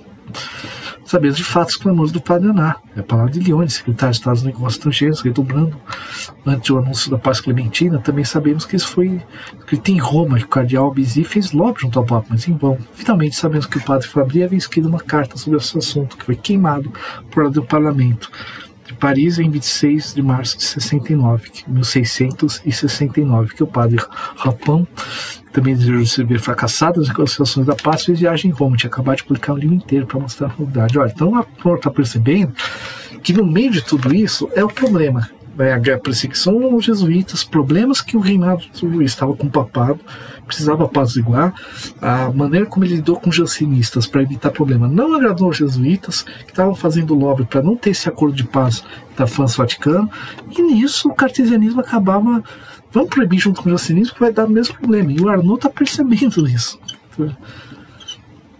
Mas que entendo, continuando para o seguinte, abre aspas. Apesar dos esforços jesuítas, o julgamento burlesco de Boileau e a escrita de Arnaud acalmaram as coisas. O parlamento não emitiu o julgamento esperado, mas mesmo assim, 1º de setembro, o reitor Morel obtém na Faculdade de Teologia da Universidade de Paris a proibição de ensinar as novas opiniões de Descartes. No final de dezembro, Criselier foi convocado pelo arcebispo Paris para prestar contas do livro de Dagobert, o que fez com que ele fosse falar na Sorbonne na corte. Ele voltou para lá em 1º de janeiro de 72 com um extrato de um interrogatório de Dagobert e uma carta dele. Observações do Messier de fez o editor Descartes são de grande interesse, porque confirmam as opiniões de Girardin quanto ao pano de fundo do caso. Quer dizer, o pano de fundo é as tensões políticas entre jesuítas, jansenistas, o reinado francês com o papado. O arcebispo distingue 2 aspectos. Em particular, de estar interessado que Clercelier e Dagobert podem escrever sobre o problema da transubstanciação. Por outro lado, estão proibidos de publicar qualquer coisa que possa gerar disputa para teólogos, que está a razão se alarme. É de Estado, abre aspas aqui, o rei, tendo apaziguado os últimos problemas que surgiram dos teólogos sobre questões difíceis e espinhosas, tendo por este meio trazer paz e tranquilidade ao seu Estado. Deseja mantê-la, né? No entanto, a filosofia cartesiana parece alarmar os estudiosos e semear as sementes de uma divisão que poderia acabar se acendendo se não fosse prevista cedo. Consequência autoexplicativa: os cartesianos devem calar-se para evitar que esta oposição reacenda as utilidades. Os cartesianos, basicamente, não provocam ninguém. Então, vamos fugir desse problema da Eucaristia, que o próprio Arnaud levantou lá atrás. Descartes, isso vai dar problema, né? Realmente um homem de visão.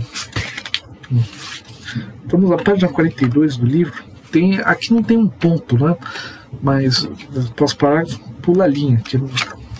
Normalmente textos franceses, quando isso acontece, muda um pouco o trecho, né? Abre aspas. Mas nem Arnaud nem Raleigh podem impedir as coisas aconteçam do seu jeito. Polêmica repercutiu em 1674, dessa vez em Angers e Salmon, mas precisamente nos colégios oratorianos das cidades, continuava a ser ministrado o ensinamento cartesiano. Acrescentamos que em Saumur, uma academia protestante também forma alunos da nova filosofia, sob o impulso de Jean-Robert Schur, do colégio de Angers, né, antes da nova ordem verbal, de 4 de agosto de 71 e 31 de maio do mesmo ano. O padre assinou e enviou uma carta pedindo que uma doutrina nova suspeita fosse assinada. O nome de Descartes não foi pronunciado, mas foi a resposta do registro do colégio que reclamam para eles, o que obviamente causa um problema. A liberdade de ensinar uma doutrina completamente verdadeira, óbvio, natural, não se baseia em razões enganosas, mas experiências e argumentos são palpáveis, verdadeiros. Né, sem concessão, nem a Sorbonne, nem Aristóteles, nem Alcibiades Paris acusaram de essa carta que resultou na expulsão de seu autor do oratório no mesmo ano, evocou pela primeira vez Descartes para apurar uma tentativa de resistência à autoridade. Em Saumur, na Royal Catholic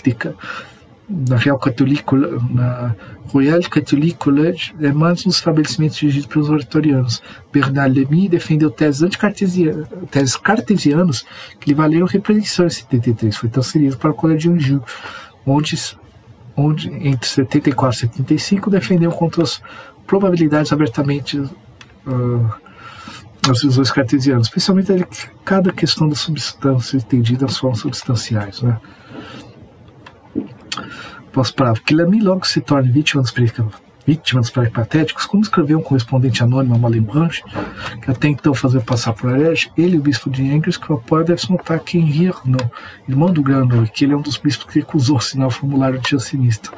Nada realmente surpreendente aqui, seus correntes diretos orientados dessa região. O estabelecimento se reveste, o Colégio La Flèche é considerado o último, enquanto que não acrescenta. Aqui é a fonte tirada dos cabalos que os jesuítas sempre formaram a razão particular que fez escolher a de Angers para aturar o palco de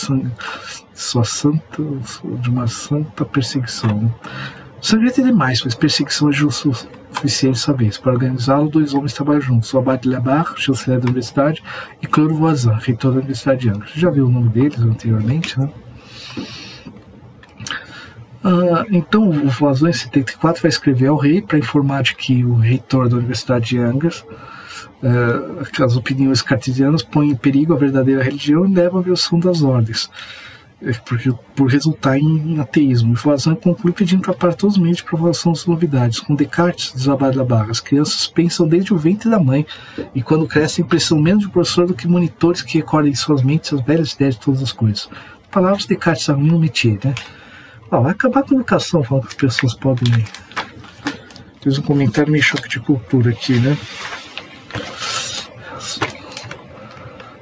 Só um momento, vou fazer uma pausa aqui. Bom, voltando aqui, né? Nas teses defendidas por Lamy, transmitidas ao secretário de Estado por Voisin, também parecer considerado prejudicial aos soberanos monarcas, tendente pela possível derrubada do Estado político e civil. Lamy diz que prefere o Estado democrático à monarquia. Claro, Lamy não afirma tal coisa, mas considerou que a submissão à monarquia hereditária, com suas naturezas racionais, pode ser entendida pelo estado de corrupção da humanidade. Observações julgaram seus censores em 19 de outubro de 1675, mais propensos a suscitar nos corações dos súditos sentimentos de revolta e aversão pela sagrada pessoa dos reis, pelos governadores magistrados que inspiraram a veneração e o respeito devidos a ele. Quer dizer, o Lamy tá indo, né? Vai criticar também a monarquia nesse processo. Então a gente vê, né? Da parte dos opositores, Lamy tornava-se apenas cristão uma dimensão política nesse caso para tomar mais peito.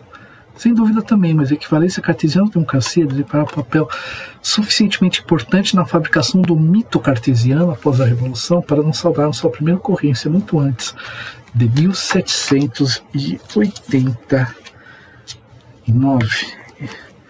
Então, quer dizer, o Lamy, quando está é interessante isso, ele faz uma crítica à monarquia, que ela não tem elemento racional de uma defesa da democracia, porque a monarquia se baseia, o que racionalmente implica que pessoas possam herdar o governo de outras e tudo mais. E, obviamente, as acusações aí vão colocar junto o cartesianismo, que é esse princípio de razão, o princípio de pensar ao mesmo tempo. Então, as colocações de um cartesiano começam a influenciar a condenação das ideias de Descartes. E isso antes da Revolução Francesa. Então a gente percebe, olha que interessante, já tem gente questionando a monarquia na França, quase um século antes da Revolução Francesa. Olha que interessante. Vamos continuar. A denúncia de Lamy ao rei por parte do reitor Voisin desencadeia imediatamente a sanção. Em 30 de janeiro de 1675, o rei responde ao reitor e ordena-lhe expressamente que assegure que as opiniões de Descartes não sejam mais ensinadas. Isso no interesse dos assuntos públicos. Professores do Colégio de Anjou não se renderam facilmente. O padre Coquerry apelou até o parlamento de Paris, que no final de junho atendeu favoravelmente seu pedido. Mas em 2 de agosto foi revogado o julgamento do parlamento e promulgou que estava suspenso desde 71. Sua Majestade ordena abundantemente, absolutamente, para impedir que nenhuma opinião fundada nos princípios de Descartes proíbe expressamente o referido parlamento de Paris desconsiderar o referido recurso sobre a pena de nulidade e cassação dos procedimentos. Desculpa, a tradução está bem mal feita, ou fazer rapidinho ou não gravar o episódio. Gravando passagem de ano, já viu. A causa é ouvida, e Lamy, depois de estar muito perto de ser preso ou exilado em Saint-Bizeré, perto de Grenoble, uma sentença do Conselho do Estado de Quadrezé. Berlat-Lamy, que tem uns textos também importantes. O abade Lebar pôde, com razão, alegrar-se com essa dupla vitória, com o papel nela desempenhado pela cidade de Angers, que soube enfrentar oportunamente os 2 maiores inimigos que a igreja, jansenistas e cartesianos. Eles agora são derrotados um no outro. Então a gente vai entrar na última parte do capítulo, que é o problema da acusação do calvinismo, né? Aqui é uma outra acusação. Então aqui é a defesa do bom católico e bom francês, né? Mas quando questiona a monarquia, Bossuet é cartesiano, enquanto o Lamy também, né? Interessante. Feitas leituras do mesmo autor possíveis, né? Mas a gente começa a perceber que então essa associação entre razão e aqui toda aquela ideia que a gente pensando assim, história da filosofia, tudo aquilo que os iluministas vão associar à razão, a liberdades individuais, a democracia e tudo mais, como é a própria ciência moderna ligada, né, à racionalidade humana, a ciência libertando o mundo, iluminando, né, esclarecendo e tudo mais, já começa aqui essa questão, né? Muito interessante. E é aquilo que o problema, por exemplo, a escola de Frankfurt vai, né, Adorno, Horkheimer, Benjamin, vai dar um problema que o iluminismo não deu tão certo assim. Aí, ao invés de dominar somente a natureza, passou a dar meios de dominação do homem pelo homem também. Mas a gente percebe que esse ideal de uma razão que também tem um sentido político da possibilidade de reflexão, e que não é um individualismo exatamente, que numa postura, numa época em que poucas pessoas podiam seguir o ensino escolar, uma filosofia pode ser entendida por pessoas diferentes, a ponto de agradar inclusive mulheres na época, pode ser por todos. Faz um certo sentido isso levar. Se não pode ter hierarquias, autoridade do ponto de vista do pensamento, por que pode ter autoridade política? Que não seja por uma racionalidade da pessoa. Né? Então há uma relação aí que não é tão estranha quando a gente começa a pensar, mesmo que Descartes não tenha pensado politicamente. Agora, por que Bossuet vai se conver com o cartesiano? Porque para Descartes também é importante a ordem da racionalidade. A racionalidade é feita quando se pensa numa certa ordem, do simples ao complexo, que é a questão do método.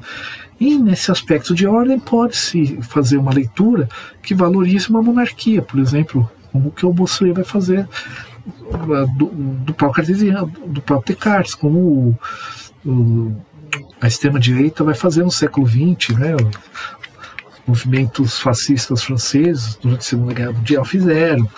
Então a gente vê que são leituras possíveis. Apesar que acho essa segunda um pouco mais forçada, né, que a primeira, mas ok. Lembrando que o Descartes em si ele não entrou tanto, ele dá margem a essas ideias dessa segunda leitura Até quando ele propõe que ele acha difícil muitas pessoas fazerem um sistema, um conjunto de leis que sejam logicamente articuladas, derivadas de princípios únicos, de ter uma unidade racional. Ele faz essa crítica que dá margem a essa leitura, mas, como falei, a crítica à autoridade e a pensar por si mesmo vai levar, de uma certa forma, essa postura vai levar o texto, como que é o esclarecimento do Kant, depois, no caso da França, a se tomar Descartes como sim, também, não à toa que toda a Revolução Francesa vai ter quase que um culto a Deus, a razão, digamos assim. Bom, vamos voltar ao livro do Azovim. Acusação do calvinismo. O primeiro parágrafo começa assim, abre aspas, a partir da década de 1680, a acusação de jansenismo dirigida à filosofia de Descartes deu lugar à do calvinismo. É que já é hora de erradicação dos protestantes, ao que consequentemente convém prioritariamente assimilar os cartesianos. Basicamente o objetivo permanece inalterado, apenas os meios variam. Isso é interessante. 1680, segundo parágrafo, o jesuíta Levallois publicou pelo pseudônimo de Laville o livro-chave da história da perseguição ao cartesianismo, livro cujo título completo deve ser dado, pois resume a sua tese. Título do livro: Sentimentos de Sr. Descartes sobre a essência e as propriedades do corpo, opostos à doutrina da Igreja e em conformidade com os erros de Calvino sobre o assunto da Eucaristia. Putz, de cara dar um título desse, hoje não pensaria, né? Mas já é meio que a sinopse, a tese principal do livro, né? O pessoal olhava o livro, já sei o conteúdo precisa dele. Bom, continuando o parágrafo. Decisivo mesmo, nem que seja pela salva contrariada da doutrina da Igreja, conforme as réplicas que suscita por parte dos cartesianos, mas sobretudo porque formula com maior clareza a acusação contra Descartes. A epístola dedicatória a ser bispos e bispos da França começa assim, abre aspas, cito diante de vocês o Sr. Descartes e seus seguidores mais famosos. Eu os acuso de estarem de acordo com calvinos calvinistas em princípios de filosofia contrários à doutrina da Igreja. Fecha aspas. Levallois sabe que tem ao seu lado, nessa data, o rei que decidiu acabar com os protestantes em breve. O arcebispo de Paris, que tem no coração fazer durar essa parte já instável da Igreja, é, finalmente, Roma, que condenou Descartes em 1663. Ele também pode dizer aos bispos e arcebispos: você não arrisca nada a usar sua autoridade. A Santa Fé aprovará tudo o que fizer a esse respeito.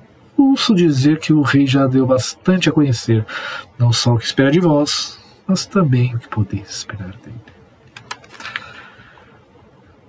Escrevendo jesuíta é difícil. Continuando, o padre Levallois não demorou a criar uma escola. Depois dele, muitos que sua doutrina errônea da razão, sua relação com a fé paterna, outros repetiram que os cartesianos eram criptocalvinistas, né?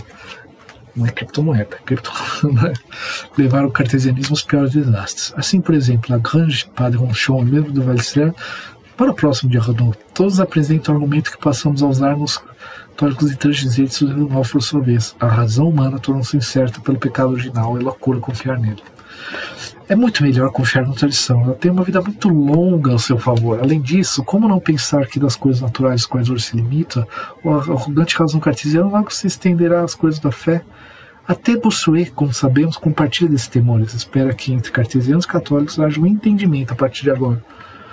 Então, esse terceiro parágrafo quer dizer, a acusação está feia, o aluno está indo, né, falando que, de uma certa forma, o cartesianismo leva ao calvinismo. E assim, quem diz que a razão dá conta? Cara, é incrível que tem umas críticas contemporâneas à democracia, à ciência moderna, que vão defender a tradição pelas mesmas palavras, né? A pessoa é muito pouco... Vamos voltar ao texto. Mas é interessante que essa crítica vai reaparecer depois, quanto às críticas em outras apropriações de Descartes, né? Vai ser feito. E a gente tem visto no século XXI esse tipo de crítica aparecer na nossa imprensa brasileira também. Não Descartes, mas da filosofia, a ciência, né? A gente chegou a um ponto que tem que defender o iluminismo. Bom, vamos voltar ao texto. Quarto parágrafo desse item. Mas nesta data, quem pratica a conciliação? Os anátemas lançados pelo padre Charles Joseph em 1672 são muito mais reveladores do clima ambiente do que as posições diferenciadas de um Bossuet. Desde a primeira página de A Filosofia do Messias Descartes, Contrária à Fé Católica, Charles Joseph estabelece o princípio geral que deve limitar as reivindicações da razão. Para que a filosofia não seja censurável, ela deve ser inscrição suficiente, que se rege pela fé e pelas verdades reveladas por Deus e a Igreja. Caso contrário, é pernicioso e desdebocha dos corações dos fiéis. Esse é de fato o caso da filosofia de Descartes, que torna os mistérios mais sagrados, inacreditáveis ou ridículos. Daí seu profundo parentesco com o calvinismo. Os cartesianos são, aliás, condenáveis como heresia que se quiserem permanecer condenáveis como esses heréticos se quiserem permanecer obstinados em suas opiniões. E o padre Charles Joseph exortou os cartesianos a deixarem-se mal mestre e seguirem Jesus Cristo. O remédio parece simples e muitas vezes teremos a oportunidade de ouvi-lo novamente desatados. Os cartesianos devem humilhar sua orgulhosa razão ao jugo da fé de Jesus Cristo da fé. Considerá los filósofos cristãos e Deus filósofos pagãos. Portanto, cabe você escolher, diz ao final, submeter-se completamente à Igreja ou rebelar-se contra ela, sabendo que não há uma posição intermediária que a Igreja considera aqueles que dela se distanciam, como filhos bastardos e legítimos e como heredes. E o pai aceita. Padre, né? Veja o que você gostaria de ter feito quando você estiver à beira da morte, seus olhos só estarão abertos para a salvação. E ele termina, né? As relações católicas e Descartes constituem parte essencial da história do cartesianismo na França e iniciaram seu curso caótico, contrastante e muitas vezes violento. E terminamos o capítulo 2, começa depois o próximo capítulo intitulado O Século de Descartes, que vai ter, né, o reino de Descartes, a preocupação e vai ter uma parte interessante sobre as leituras feitas pelas mulheres na época sobre a obra de Descartes. Então, nesse item a gente vê como ambas as acusações elas implicam muito mais em questões políticas, está muito mais uma autoridade. Eu fiz até fazer uma voz diferente, assim, eu gosto de fazer essas brincadeiras, né, lendo o texto. Desculpa, a tradução não está boa, tem que ler, não está boa de jeito nenhum. Mas a questão aqui que eu acho que a gente pode resumir é: havia essas tensões. Por um lado, Descartes é tomado de defesa, tanto por esse espírito de liberdade de pensamento, de liberdade de ideias e tudo, mas por injetar essas ideias ao mesmo tempo que eu consigo articular suas ideias com todas as experiências científicas que estão ocorrendo na época. Então isso é extremamente agradável para as pessoas naquele período. A leitura de Descartes, conjunto com a ciência moderna, vai tomar uma questão essencial, né? Mas começa a resvalar em outras questões. Isso aqui, tanto ao questionamento, à autoridade do ensino, como se não há autoridade do ponto de vista intelectual, por que haveria autoridade devido à sua árvore genealógica, né? E as acusações que são feitas são de cunho de fé, mas no fundo advêm de outras problemáticas, tá? Visam de outras problemáticas e ao mesmo tempo, nesse período, está sendo feitas as primeiras interpretações de Descartes, que em certa medida são influentes até hoje, como a gente viu. Quer dizer, já tem uma leitura da física que na época já falava: olha, essa física cartesiana desse cara é melhor que a do Descartes. Ou seja, eu posso ir além do que Descartes falou na física, mas utilizando os princípios dele. Aí a gente vê que para chegar depois ao Newton é um pulo, mas ao mesmo tempo a gente começa a pensar o quanto que isso já se formou um clima, um ambiente de leitura. Essa capa que está aí na tela, né? A capa aqui do livro. Quanto que esse ambiente em que você precisa defender vai levar a interpretação de Descartes, tanto as notas, as escolhas das correspondentes, a própria edição delas, na hora de editar, né? As próprias coisas editoriais.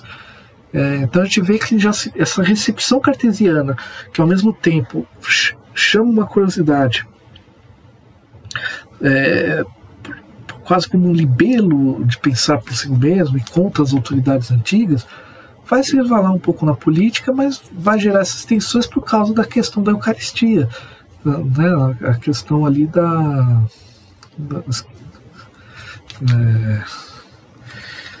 do ritual da Eucaristia, que aquele pãozinho se torna o sangue, que esqueci o termo correto. Isso vai ser extremamente interessante. E para trazer para os estudos cartesianos, a primeira coisa é isso, que a gente pode pensar, e não é à toa que o Azovi é um, mas tem várias. A Delphine Maru Antoine tem feito uma série de pesquisas também sobre essa recepção de Descartes. Tem um livro do Denis Cambouchideu chamado O que Descartes Disse e Não Disse, texto em francês. Tem outros pesquisadores que eu estou lembrando agora que têm trabalhado essa questão das recepções de Descartes. De certa forma, a minha pesquisa sobre a música resvala nesse problema, essa ideia de que a música é um ideal, mas que a música seria somente um interesse do autor, não necessariamente que ao pesquisar sobre música aquilo estava influenciando o que ele pesquisou em outros temas, o que a música não estava imbricada no seu conjunto de reflexões, principalmente no que tange aos afetos. A gente vê que esse problema, em parte, talvez venha logo desse início, em que só havia uma necessidade de defender Descartes, e aí traz a ideia do bom católico, do bom francês. E mesmo se ele citou uma liberdade de pensamento, por que ao comentário de Descartes eu não posso pegar os princípios que ele colocou, principalmente predicações metafísicas, e quizá andar à frente? Se ser cartesiano, essa liberdade de pensamento, tudo, então não necessariamente havia uma preocupação tão grande de fazer uma hermenêutica muito tão precisa e rigorosa dos textos de Descartes, a não ser talvez na defesa da Eucaristia, mas quando trata de outros temas, afinal, e talvez isso que a verdade e a racionalidade é mais importante que a doutrina em si de Descartes. Isso coloca questões muito interessantes para nós pensarmos uma série de questões, e aqui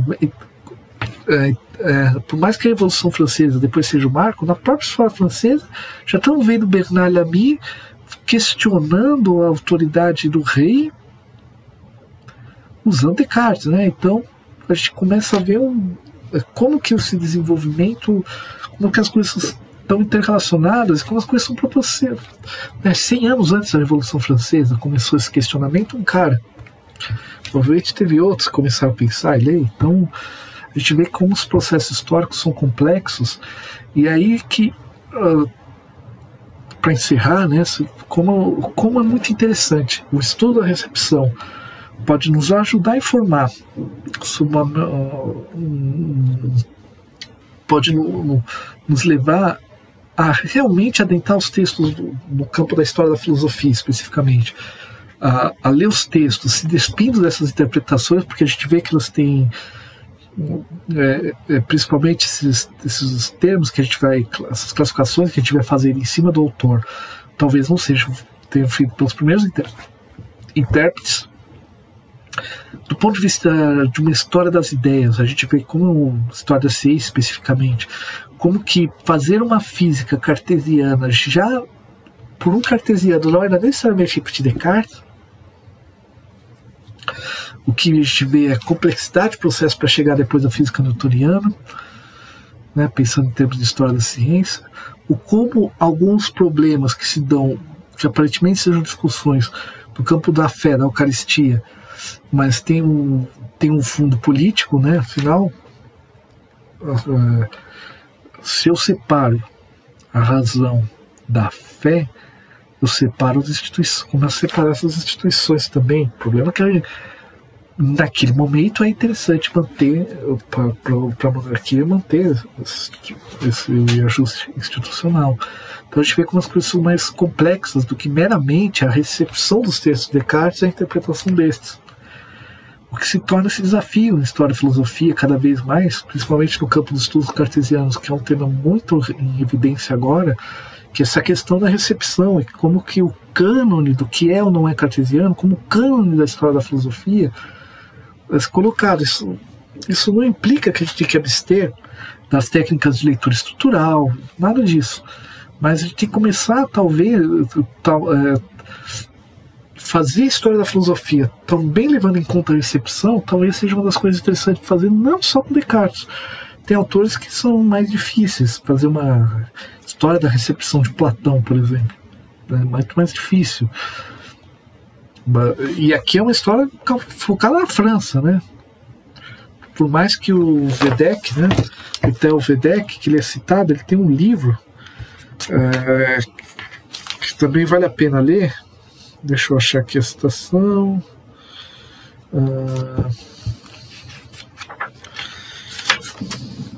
Tá nas notas. É um livro em inglês que chama Descartes and the Dutch Early Reactions to Cartesian Philosophy, né? Descartes e os Países Baixos, primeiras reações à filosofia cartesiana entre 1637 e 1650. É um texto que está em inglês, mas é uma obra muito interessante. Se tiver interesse, a gente pode trazer para cá. Mas, é claro, fazer uma história universal do cartesianismo é difícil, mas talvez esses elementos a gente vê.